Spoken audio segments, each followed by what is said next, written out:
pushing the frontiers of science is not without risk. Trial, error, wasted time and effort. There are some, however, who take this to the extreme. Scientists like Clovis Bray, whose pursuits have become legendary. Clovis Bray, whose family of science made the engram, SIVA, and even the Exos. But what lengths was he willing to go to achieve his goals? What drove him forward? And what dangers did he unleash? Welcome back, Guardians, to another Embrace Destiny video. Kaz PhD here. Today's video follows the series we have been covering on the Clovis Bray journals, deciphered and given to us by none other than the Exos Stranger. When last we met, we discussed how Clovis Bray, chasing answers on Europa, theorized that an effect, known as clarity, seemingly the darkness, was responsible for evolution and the development of life and the universe as we know it. So let's continue. In Entry 4, after establishing his research station and even dying once, Clovis Bray finally found her. Clarity Control is what he called it, the mystery he was promised. Surrounded in sterile neutrinos and the charged energy density associated with the expansion of the early universe, Bray found something. He described it as having a form, a face, similar to the precursor on Earth's moon.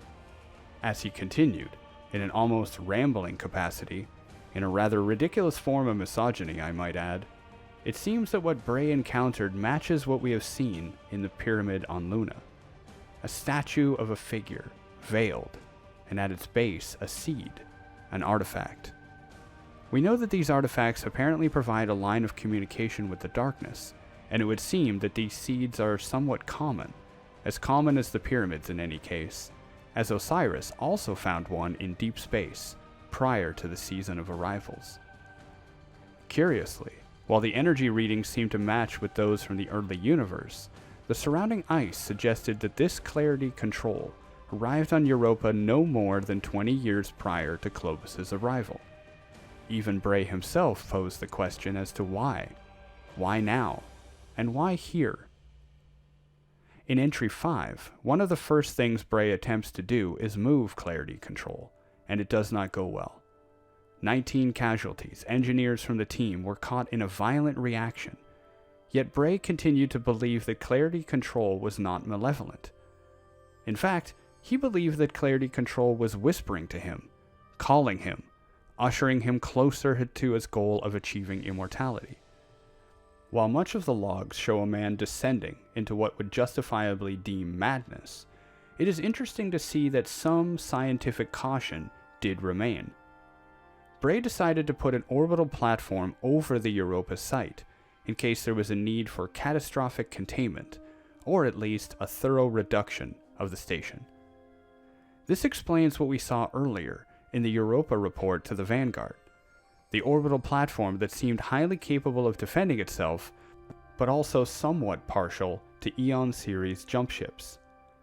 The Eon series of jump ships and Sparrows was originally designed by Elizabeth, or Elsie, Bray, and as one of his own grandchildren, it makes sense that Bray would design his defense platform to show some leniency toward her work, in case she ever decided to visit.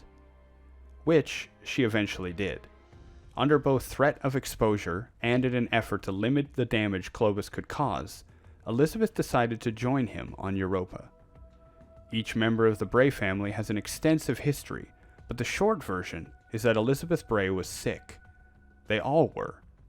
In an effort to maintain himself as the Luca, the last universal common ancestor, essentially the source and leader of all society, human society and thought, Clovis Bray experimented on his children and his grandchildren. Neurological and physiological challenges were rampant in the family, but somewhat contained and controlled through advanced medical technology and research. Bray called this the Clovis curse. After stripping his own son's mitochondrial DNA, Clovis II fell gravely ill. He suffered, and Bray's advanced medical technology could not help. In fact, it was part of the problem. Bray had engineered his son to have a hyper-vigilant immune system, which made gene therapy ineffective. And so, Bray turned to exoscience. However, the process was still relatively new, poorly designed, and so Clovis Jr.'s mind refused the exo body and tried to tear itself apart. Bray performed a quantum snapshot scan of his son, preserving the mind until the process was perfected, and was hoping to do the same for both himself and his other grandchildren.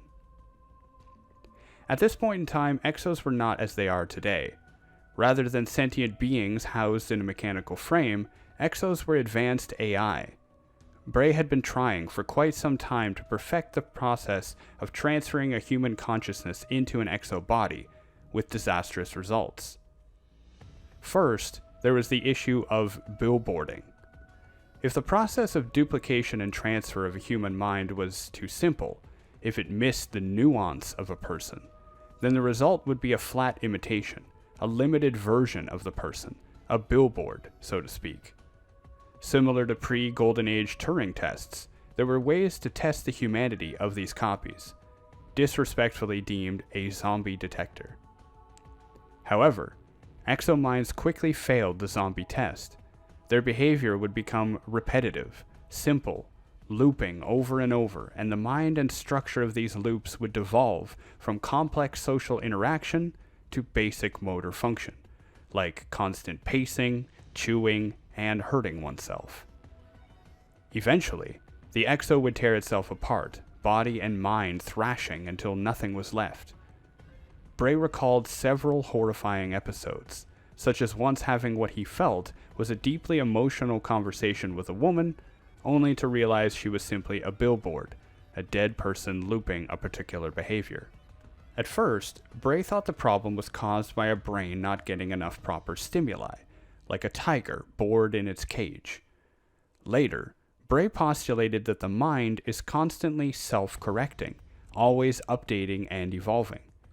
Clovis believed this was a necessary process driven by chaotic environments and evolution. The mind was constantly checking against cosmic rays, chemical imbalances, electromagnetic fields, emotions and logic, and new stimuli. But since the exomind process created a perfect, unchanging virtual copy, the exomind was not able to self-correct or change, and it simply tried and tried until it broke down. Think about the last challenging Nightfall strike you tried to take on for Zavala, or the last time you engaged in high-level trials or the Crucible. If faced with a significant challenge that yields no progress, if you do not take a step back to change and learn and grow, you'll just punish yourself too hard and push, wearing yourself out. But in this case, quite literally. Therefore, Clovis Bray theorized that the exo-mind was not messy enough, or as he put it, without countervailing entropy, the very self-corrective processes meant to maintain the human mind calcify and kill it. Bray believed he needed a useful source of noise introduced to the system, and he believed the best way was with clarity. This is what drove Clovis Bray to Europa. On a surface level, even believed by him, in part, Clovis was pursuing immortality to save his family. However, his true goal was to not only live forever, but be the guiding mind behind humanity. To achieve this, Bray thought he needed to live on, immortal, but also unchanging, and make everyone like him. Clovis Bray was undoubtedly a genius, but his intelligence made him arrogant, made him feel important and better than everyone else. His verbose philosophy, the primogeniture of future history ontogeny riphonology, basically boiled down to, I am right, and I have a responsibility to ensure that my ideas are the only ideas, by making everyone and everything else more like me. It's interesting, now that I'm transcribing this log, to see the parallels here between Clovis's philosophy and that of the Hive. The sword logic, and arguably the darkness's pursuit of the final shape, follow a similar line of thinking. Essentially, if something survives, it deserves to do so. Its strength merits its survival over the defeated. And if something is strong enough, it will continue to survive until nothing else is left except that thing. Furthermore, if something is strong, these philosophies dictate that it actually has the right to dominate, to survive and succeed over the rest. All three approaches assume the same thing, that letting anything that is deemed unworthy or weak to continue and survive only limits true progress and potential. And that is where we will stop for now. Clovis Bray's quest for immortality and for instilling himself as the leader of all human thought drove him to developing exoscience and following the darkness from the moon to Europa. Exominds were quite limited at this point, and it is interesting to see the development of this technology, but also the challenges which have long plagued it. Clovis Bray was a man who not only believed he was absolutely right, but that it was a moral imperative for him to keep going, no matter what dark secrets he uncovered. And trust me, darkness is coming. Fallen chatter is stirring on the tangled shore, and I have to pay a visit to an associate of mine to get the lay of the land. I promise to transmit the next entry of this log soon. We need Guardians to be prepared for what lies ahead. As always, Guardians, be safe, be kind, and I'll see you all next time. Bye now.